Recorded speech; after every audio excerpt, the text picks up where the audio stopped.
धैर्य एक ऐसी चीज है, अगर आपके पास है तो दुनिया में कोई ऐसी ताकत नहीं जो आपको हरा दे।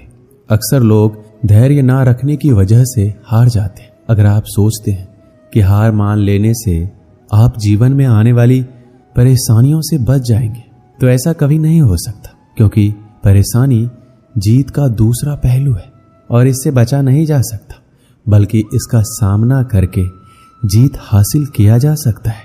सच्चाई और ईमानदारी से जीती गई लड़ाई हमेशा सुकून देती है, जबकि धोखे से जीती गई लड़ाई हमेशा दुख और हताशा का कारण होता है। अगर आप असली खुशी की तलाश कर रहे हैं तो आप लोगों को सफल बनाने में उनकी मदद कीजिए। आप कभी भी किसी को धोखा देकर आगे बढ़ने में अपनी बहादुरी मत दिखाइए, बल्कि लोगों को सफल बनाकर बहादुर बनिए। अगर आप जीवन में हारने के बाद एक नई शुरुआत करना चाहते हैं तो आपको अपनी अंदरूनी ताकत को जगाना होगा और खुद में विश्वास रखते हुए आगे बढ़ना होगा। सफलता हमेशा लोगों के काम करने की क्षमता में छुपी होती है, इसलिए आपको अपनी काम पूरी क्षमता के साथ करना चाहिए ताकि आप जीवन में सफलता हासिल कर सके। डर के साथ सफल होना मुश्किल नहीं, नामुमकिन है, क्योंकि डर हमेशा आपको अपनी क्षमता के अनुसार काम करने से रोकता है। इसलिए आप खुद को डर से दूर रखें और जीवन में सफल बने। श्री कृष्ण कहते हैं, जब कोई आपकी प्रशंसा करे तो आप खुश होने के साथ साथ और बेहतर प्रदर्शन करने के लिए तैयार रहना, वरना जो आज प्रशंसा कर रहे हैं वो कल आपकी बुराई करने के लिए तैयार रहेंगे। जो हार जाते हैं वो हमेशा एक के बाद दूसरा नया काम करने के लिए तैयार होते। शायद वो ये नहीं जानते कि बार बार नया काम शुरू करने से लोग सफल नहीं होते, बल्कि हर काम को अलग ढंग से करके सफल होते। इस धरती पर हर किसी को अच्छे दिन गिनकर मिले हुए हैं, इसलिए आप अपने मिले हुए अच्छे दिन को जीवन में सफल होने के लिए खर्च करें, ना कि दुखी और निराश होने में। खुद को आप इतना मजबूत बना लीजिए कि आपके सामने आने वाली समस्याएं कमजोर हो जाए और आप उन्हें हराकर अपने सपने को पूरा कर लें। जब कोई आपकी आलोचना करे तो आप उसे धन्यवाद दें, क्योंकि यही वो आदमी है जो आपको और अधिक बेहतर बनाने में आपकी मदद करता है। लोग बहुत अधिक काम करने से उतना सफल नहीं होते जितना वो एक काम को अधिक बेहतर ढंग से करने से होते हैं।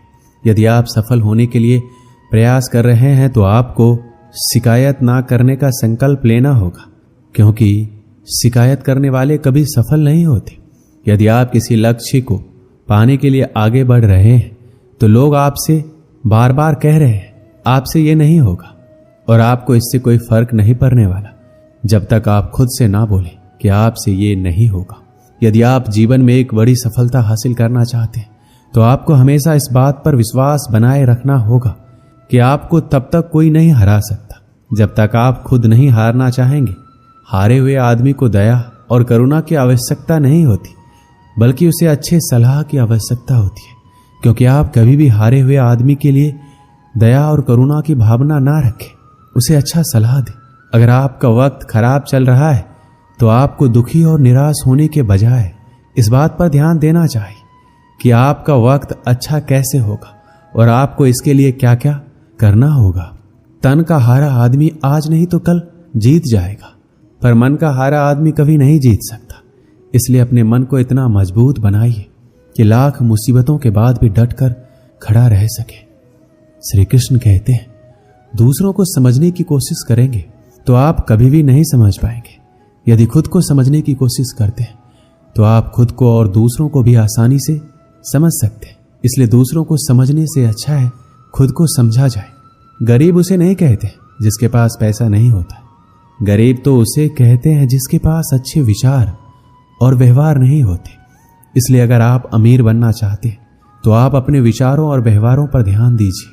आपको ये सोचकर दुखी नहीं होना चाहिए कि आप अकेले हैं, क्योंकि जब आप पैदा हो रहे थे तब आपको ये नहीं पता था कि दुनिया वीरान है या लोगों से भरा पड़ा है। यदि आप चाहते हैं आपका वक्त अच्छा हो तो आप इस बात की शिकायत कभी ना कीजिए कि आपका वक्त खराब है, क्योंकि बुरे वक्त से ही आपके अच्छे वक्त का जन्म होता है। आपको ये सोचकर निराश नहीं होना चाहिए कि कोई आपको त्याग दे, बल्कि आपको पूरी लगन के साथ अपने सपनों को हासिल करने में लगे रहना चाहिए, क्योंकि जिस दिन आप ऊंचाई तक पहुंच जाएंगे लोग आपको देखकर पछताएंगे। श्री कृष्ण कहते हैं, यदि आप पूरी लगन के साथ काम करते हैं तो आपको फल की चिंता करने की आवश्यकता नहीं है, क्योंकि आपके फल की चिंता ऊपर वाला कर रहा है। वो जो देगा अच्छा देगा। यदि आप मैदान में उतर चुके हैं तो आपको तब तक लड़ना है जब तक आप जीत नहीं जाते। मैदान छोड़कर भागने वाले ना घर के होते हैं ना घाट के। इसलिए आप हिम्मत बनाए रखिए और जीतने के लिए लड़ते रहें जब तक आप जीत ना जाएं। सिर्फ एक हार से आपकी किस्मत तय नहीं होती, बल्कि कई बार हारने के बाद भी किस्मत बदलती है, मतलब आपको जीत मिलती है। इसलिए हर हार के बाद एक पूरे जोश के साथ आगे बढ़िए। अगर आप में सुनने की कला है तो आप में बोलने की कला भी है, क्योंकि जो ध्यान से सुनता है वही ध्यान से बोलता है। अच्छा दिमाग और अच्छी कोशिश इंसान को कभी हारने नहीं देते। इसलिए आप अपने दिमाग को जितना हो सके उतना अच्छा करें और हर काम में अपना 100% दें। श्री कृष्ण कहते हैं, यदि आपका मन अंदर से मजबूत हो तो ये तय है, आप ना कभी झुकेंगे और ना कभी टूटेंगे, बस आगे और आगे बढ़ेंगे। अगर आप किसी चीज के लिए दिल से दुआ करते हैं तो वह चीज आपको तब मिलती है जब आप उसको संभालने के काबिल हो जाते हैं। जैसे सफलता, आप अंदर से जितना शांत होंगे आपके विचारों में उतनी ही गहराई होगी और आपका जीवन उतना ही अधिक समृद्ध होगा। इसलिए आप हमेशा अंदर से शांत रहें और जीवन का आनंद लें। सपनों को पूरा ना कर पाने के लिए किसी और को दोषी नहीं ठहराना चाहिए, क्योंकि जब सपने आपके तो उसे हासिल करने के लिए प्रयास भी आपको ही करना पड़ेगा। जब आपका मन ये कहने लगे कि आप सब कुछ छोड़ दें तो आपको सावधान हो जाना चाहिए, क्योंकि आपका मन कमजोर हो रहा है। इसलिए मजबूती बनाए रखिए और अपने काम पर पूरा ध्यान केंद्रित कीजिए। श्री कृष्ण कहते हैं, आदमी एक लक्ष्यों की मांग करने वाला प्राणी है। उसकी जिंदगी का तभी अर्थ है जब वो अपने लक्ष्यों के लिए प्रयास करता रहे, उन्हें प्राप्त करता रहे। एक नौजवान व्यक्ति को आगे बढ़ने के लिए उसे हर संभव तरीके से अपना विकास करना चाहिए। ऐसा कभी भी संदेह नहीं करना चाहिए कि कोई उसके रास्ते में रुकावट हो सकता है। जीवन में अपनी वर्तमान स्थिति के बारे में शिकायत करना बेकार है। उसके बजाय इससे ऊपर उठने के लिए कुछ कीजिए। अमीर और गरीब में ये एकमात्र अंतर है, और वो अंतर ये है कि आप अपने समय का इस्तेमाल कैसे करते हैं। पैसे के लिए काम करके कोई भी कभी अमीर नहीं बन सकता। पैसा आपके लिए काम करे ऐसा हुनर सीखना होगा। सबसे बड़ी गर्व की बात कभी ना गिरने में नहीं है, बल्कि हर बार गिरकर उठने में है। एक समय की बात है, एक दयालु व्यापारी सुबह सुबह पार्क में टहल रहा था। अचानक उसकी नजर एक ऐसे आदमी पर पड़ी जो फटेहाल, परेशान और निराश था। उसे देखकर वह दयालु व्यापारी को दया आ गई। वह उसके करीब गया और उससे उसकी परेशानी का कारण पूछा। तो उसने रोते हुए कहा, मैं अब जीना नहीं चाहता हूं, अब मैं मर जाना चाहता हूं। उस दयालु व्यापारी ने दोबारा पूछा, आखिर तुम मरना क्यों चाहते हो? ऐसा क्या हो गया कि तुम जीना नहीं चाहते? उस परेशान आदमी ने जवाब दिया, मेरा सब कुछ बर्बाद हो गया। मेरा व्यापार, मेरी जमा पूंजी, और यही नहीं, मेरे सर पर बहुत ही ज्यादा कर्ज हो गया। मुझे समझ में नहीं आ रहा है कि मैं क्या करूं। सारे रास्ते बंद हो गए। अब मेरा मर जाना ही अच्छा होगा। उस दयालु व्यापारी ने मन ही मन सोचा, यह आदमी तो अंदर से पूरी तरह से टूट गया है, मुझे इसकी मदद करनी होगी। उस दयालु व्यापारी ने उस परेशान आदमी को उसके बताए गए जरूरत के हिसाब से उसे एक चेक काट कर दिया और उससे बोला, मैं ठीक 6 महीने बाद इसी दिन और इसी तारीख को मैं इस पार्क में तुम्हारा इंतजार करूंगा। जितने पैसे का मैंने तुम्हें चेक दिया है उतने पैसे का तुम मुझे चेक दोगे। उस परेशान आदमी ने कहा, मैं ये आपका उपकार कभी नहीं भूलूंगा। मैं ठीक 6 महीने के बाद इसी दिन इसी तारीख इसी जगह पर चेक के साथ मिलूंगा। दयालु व्यापारी और परेशान आदमी दोनों अपनी अपनी मंजिल की ओर चल दिए। परेशान आदमी अब परेशान नहीं था, वह खुश था, क्योंकि उसके पास इतने पैसों का चेक था जिससे वह अपनी सारी परेशानी दूर कर सकता है।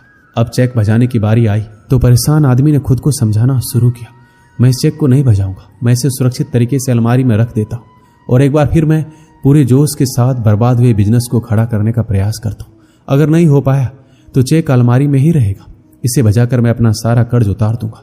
उस परेशान आदमी ने चेक को अलमारी में रखकर एक बार फिर पूरे जोश के साथ अपने बर्बाद हुए बिजनेस को खड़ा करने में लग गया।